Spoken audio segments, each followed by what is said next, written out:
पाकिस्तानचं पाणी रोखल्यानं पाकिस्तानची दरपोक्ती सुरू झालेली आहे। सिंधू आमची लाईफलाईन आहे, पाणी रोखल्यास चोख प्रत्युत्तर देऊ असं पाकिस्तानचे पंतप्रधान शहबाज शरीफ म्हणाले। सिंधू जल करार स्थगित करणं हा स्ट्रॅटेजिकली किती महत्त्वाचा निर्णय होता हे या विधानांवरून आपल्याला स्पष्टपणे दिसून येतं। एका बाजूला पाकिस्तानचे माजी परराष्ट्रमंत्री बिलावल भुट्टो म्हणतात एक तर सिंधूमधून पाणी वाहील किंवा भारतीयांचं रक्त वाहील, तर दुसऱ्या बाजूला शहबाज शरीफ म्हणतात की ही सिंधू नदीचं पाणी ही आमच्यासाठी लाईफलाईन आहे आणि ती लाईफलाईन जर थांबवण्याचं काम भारतानं केलं तर आम्ही भारताविरुद्ध युद्धसुद्धा पुकारू, अशा प्रकारची अधिकृत भूमिका त्यांनी घेतलेली आहे। म्हणजेच सिंधू नदी करार हा पाकिस्तानसाठी अत्यंत महत्त्वाचा आहे। त्याच्या पाण्याच्या आधारावरच सिंधू नदी याच पाण्याच्या आधारावर पाकिस्तानच्या पंजाब आणि सिंध प्रॉव्हिन्समधली 80% पेक्षा सुद्धा जास्त शेती अर्थव्यवस्था ही त्यावर निर्धारित त्या ठिकाणी आहे। म्हणून भारतानं जर पाणी अडवलं तर पाकिस्तानची अर्थव्यवस्था जी ऑलरेडी गर्तेत चालली आहे तिचं पूर्ण दिवाळखोरीत त्या ठिकाणी जाईल, अशा प्रकारची परिस्थिती निर्माण होऊ शकते। पाणी अडवणं तर दूरच, आपण आजपासून पाकिस्तानला जो दैनंदिन आधारावर त्यांना पाण्याच्या रिलीजचा डेटा देत होतो तो डेटा जरी देणं आपण त्या ठिकाणी थांबवलं तरी सुद्धा पाकिस्तान समोर प्रश्नार्थक चिन्ह निर्माण होतील आणि अनिश्चितता असल्यामुळे पाण्याचं व्यवस्थापन त्याचबरोबर तिथल्या एकूणच कृषी अर्थव्यवस्थेवर जबरदस्त परिणाम होणार आहे। पाकिस्तानचे राज्यकर्ते हे सगळं ओळखतात आणि म्हणूनच शहबाज शरीफ असो किंवा बिलावल भुट्टो असो अशा प्रकारची दरपोक्ती, अशा प्रकारची ती विधानं करतायत आणि पाणी रोखणं म्हणजे एक प्रकारे it is an act of war, अशा प्रकारची अधिकृत प्रतिक्रिया सुद्धा पाकिस्तानकडून आलेली आपल्याला स्पष्टपणे दिसते। सर, पहलगामचा जो हल्ला झाला त्यानंतर सैन्य दलाकडून सर्च मोहीम देखील सुरू झालेली आहे, आक्रमक पद्धतीने कारवाई देखील सुरू झाली आहे। आतापर्यंत 5 दहशतवाद्यांची घर सुरक्षा जवानांनी उद्ध्वस्त केले, त्यामुळे मोठ्या हल्ल्याआधी मोदीकडून हे संकेत दिले जात आहे का, काय वाटतं आपल्याला? प्रधानमंत्री नरेंद्र मोदींनी भीमगर्जना केली होती की दहशतवाद्यांना आम्ही आयडेंटिफाय करू, त्यांना ट्रॅक करू आणि जगाच्या कोपऱ्यात ते कुठेही जरी असले तरी आम्ही त्यांना पनिश करू। त्याच आधारावर हे दहशतवादी त्याचबरोबर त्यांचे आका, मग ते भारताच्या भूमीत असो किंवा भारताच्या भूमीच्या पलीकडे पाकव्याप्त काश्मीर किंवा पाकिस्तानमध्ये असो, त्यांना आम्ही हुडकून काढून शिक्षा देऊ, अशा प्रकारची भीमगर्जना प्रधानमंत्री नरेंद्र मोदी यांनी केली होती। आणि त्याचाच भाग म्हणून आमचे जे घरभेदी आहेत म्हणजेच भारताच्या हद्दीमध्ये असणारे ज्या स्लीपर सेल्स आहेत त्याचबरोबर ओव्हरग्राऊंड वर्कर्स आहेत आणि एवढंच नाही तर या पहलगाम हल्ल्याशी संबंधित जे स्थानिक आहेत ज्यांनी याला सपोर्ट केला त्या लोकांना हुडकून काढून त्यांची घरं आपण उद्ध्वस्त केलेली आहेत आणि यांच्यापैकी काही दहशतवाद्यांच्या घरामध्ये मोठ्या प्रमाणावर स्फोटकं सापडली होती। म्हणजे एक प्रकारे भविष्यामध्ये हल्ला करण्याची यांची तयारी होती। अशा प्रकारे घरे उद्ध्वस्त केल्या मुळे एक प्रकारचा हा प्रीएम्प्टिव्ह स्ट्राईक आहे आणि आपण भविष्यातले एक प्रकारचे हल्ले रोखण्यामध्ये यशस्वी झाले आहोत। याच्या पलीकडे जाऊन आता नक्कीच येणाऱ्या काळामध्ये पाकव्याप्त काश्मीर असो किंवा पाकिस्तानमध्ये जाऊन त्यांच्या म्होरक्यांना, यांच्या कमांडरला सुद्धा आपण टिपण्याचं काम करण्याची एक प्रकारे तयारी लावलेली आहे आणि जर गरज पडली आणि जशास तसं उत्तर देण्याची जर गरज पडली तर पाक लष्कराविरुद्ध युद्ध करण्याची सुद्धा आपण तयारी केलेली आहे। म्हणूनच या 5 दहशतवाद्यांची घरं उडवणं हा एक प्रकारचा संकेत आहे आणि योग्य वेळेवर पाकव्याप्त काश्मीर त्याचबरोबर पाकिस्तानमध्ये घुसून सिस्टमॅटिकली आपण लष्करी कारवाई करू, यासाठीचे संकेत आहेत असं जर म्हटलं तर ते चुकीचं ठरू नये।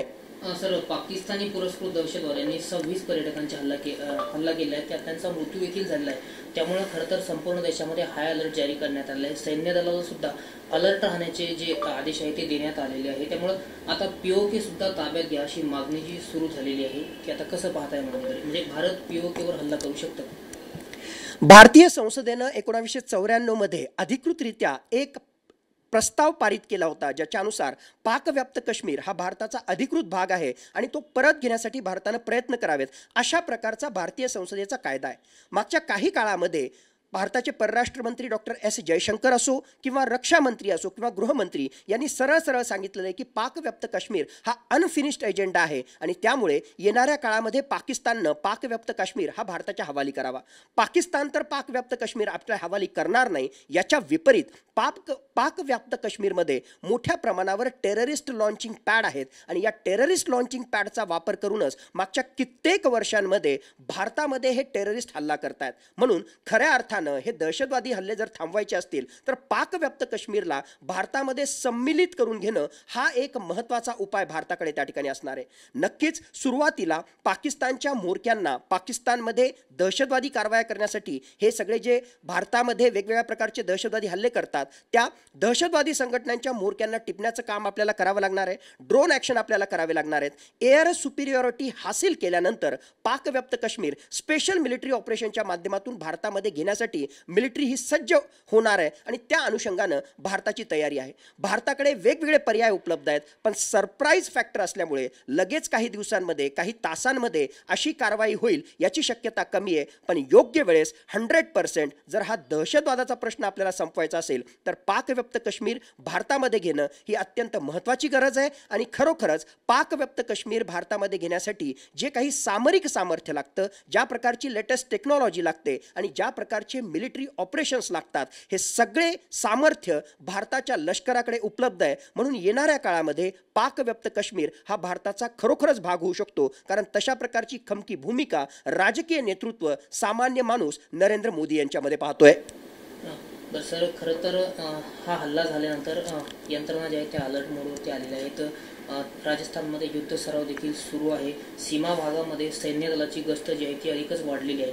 कसं पाहता या संपूर्ण गोष्टीला? नक्कीच हा एवढा मोठा हल्ला झाल्यानंतर एक प्रकारे सर्वच सुरक्षा एजन्सीज ज्या आहेत त्या हाय अलर्ट मोडवर त्या ठिकाणी जातात आणि त्यातल्या त्यात मागच्या काही दिवसांमध्ये भारतीय नौदलातर्फे अत्यंत महत्त्वाच्या अशा प्रकारच्या मिसाईल टेस्टची त्या ठिकाणी टेस्ट करण्यात आलेली आहे. एवढंच नाही तर सेंट्रल इंडियामध्ये काही महत्त्वाच्या एक्सरसाइजेसच्या माध्यमातून, ज्यामध्ये एक महत्त्वाची एक्सरसाइज होती एक्सरसाइज आक्रमण. या एक्सरसाइज आक्रमणच्या माध्यमातून आपण आपला पश्चिमी शेजारी राष्ट्र म्हणजेच पाकिस्तान विरुद्ध जर आपल्याला लष्करी कारवाई करायची असेल तर त्याच्याशी संबंधित वेगवेगळ्या प्रकारच्या बाबींची आपण तयारी केलेली आहे. आणि एवढंच नाही तर स्क्रॅम जेट टेक्नॉलॉजी जी आपल्याला हायपरसोनिक मिसाईलमध्ये वापरायची असते त्याची 1000 सेकंडसाठीची टेस्ट आपण सक्सेसफुली कंप्लीट केलेली आहे. म्हणजेच भविष्यामध्ये हायपरसोनिक मिसाईल एकदम तयार परिस्थितीमध्ये आपल्याला मिळू शकतील आणि त्याचा वापर आपण पाकिस्तान विरुद्ध आणि जर गरज पडली तर चीन विरुद्ध सुद्धा करू शकतो. म्हणून मागच्या काही दिवसांमध्ये झालेल्या या एक्सरसाइजेस नक्कीच भारताचं मिलिटरी प्रिपेअर्डनेस, सामरिक सामर्थ्य आणखी मजबूत करण्यासाठी महत्त्वाची भूमिका बजावणार आहेत. सरकारने फ्रान्सकडून अजून राफेल विमानाची मागणी जी ती केलेली आहे, त्यामुळे आता पुन्हा एकदा सर्जिकल स्ट्राईक होऊ शकतं का? म्हणजे पहलगाम हल्ल्याचा बदला सरकार घेऊ शकतं का? भारताकडे ऑलरेडी 36 राफेल जेट हे उपलब्ध आहेत जे आपण फ्रान्सकडून विकत घेतलेले आहेत. आणि हे जे आहेत अत्याधुनिक अशा प्रकारचे फायटर जेट आहेत.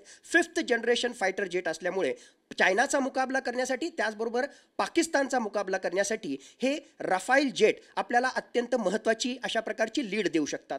आणखीन भारताचं सामर्थ्य जर वाढवायचं असेल आणि एक प्रकारे 42 स्क्वॉड्रनच्या फायटर जेटची आपल्याला गरज आहे. आज घडीला आपल्याकडे फक्त 32 फायटर जेटचे स्क्वॉड्रन उपलब्ध आहेत आणि हा गॅप जर भरून काढायचा असेल तर काही काळासाठी आपल्याला आणखीन अशा प्रकारचे फायटर जेट पाकिस्तानच्या विरुद्ध लढायचं असेल किंवा चीनच्या विरुद्ध लढायचं असेल तर फ्रान्सकडून घेणं आवश्यक आहे. आणि त्याच अनुषंगानं भारत सरकार फ्रान्सकडून आणखीन हे फायटर जेट घेणार आहे. राफेल जेट घेतल्यामुळे हे तर जे आहे 5th जनरेशन फायटर जेट आहेतच आहेत, पण त्यांच्या सोबतीला ज्या प्रकारचे वेगवेगळ्या प्रकारचे मिसाईल, ज्यामध्ये स्पाइस मिसाईल असेल किंवा स्काल्प मिसाईल असेल, अशा प्रकारचे अत्याधुनिक मिसाईलसुद्धा आपण वापरू शकतो आणि त्याच्या माध्यमातून दुश्मनांच्या एरियामध्ये एकदम सटीक प्रिसिजन स्ट्राईक करून आपण आपले मिलिटरी ऑब्जेक्टिव्स हासिल करू शकतो. 21व्या शतकामध्ये एअर सुपिरियॉरिटी, एअर डॉमिनन्स आणि त्याच्या माध्यमातून खऱ्या अर्थानं मिलिटरी ऑब्जेक्टिव्स हासिल करायचे असतील तर राफेल हा एक उत्कृष्ट पर्याय भारताकडे उपलब्ध आहे. सर, ज्यावेळी हा हल्ला झाला होता त्या हल्ल्यानंतर त्यांची हे जे दहशतवादी त्यांची रेखाचित्र साकारली गेली होती, त्यामध्ये 2 स्थानिक असल्याची माहिती कळते. यामध्ये कुठेतरी स्थानिकांचा हात यामध्ये असू शकतो? नक्कीच. जर एवढ्या मोठ्या प्रमाणात जर हल्ला केला गेला असेल तर तो प्री प्लॅन्ड, पूर्वनियोजित असा हल्ला होता. त्यामध्ये मोठ्या प्रमाणावर रेकी करण्यात आली आणि रेकी करून नेमके जे आहेत किती पर्यटक त्या ठिकाणी येतात, किती त्या ठिकाणी सुरक्षा दलाचे जवान असतात, कशा प्रकारे चेकिंग होते, तिथे जर पोहोचायचं असेल तर कसं जाता येईल आणि हा हल्ला केल्यानंतर या जंगलांमध्ये कसं पळून जाता येईल ही संपूर्ण रेकी केली होती. आणि या सगळ्या कार्यक्रमामध्ये मोठ्या प्रमाणावर त्यातल्या काही स्थानिक लोकांचा समावेश होता. म्हणजेच ओव्हरग्राऊंड वर्कर्स असतील किंवा स्लीपर सेल असतील, म्हणजेच मी माझ्या भाषेमध्ये ज्यांना घरभेदी म्हणतो, या घरभेद्यांचा या टेररिस्टला सपोर्ट होता, पाकिस्तान समर्थित दहशतवादी संघटनांना सपोर्ट होता. म्हणूनच एवढा मोठा हल्ला पहलगाममध्ये त्या ठिकाणी करण्यात आला. आत्ता ज्या 5 अतिरेक्यांची घरं आपल्या सुरक्षा दलांनी उडवलेली आहेत, त्यापैकी एका अतिरेक्याचे 2 भाऊ हे ओव्हरग्राऊंड वर्कर असण्याची दाट शक्यता आहे. आणि त्या अनुषंगानं भारत सरकारचे जे सिक्युरिटी फोर्सेस आहेत ते त्यांची कसून चौकशी करतायत.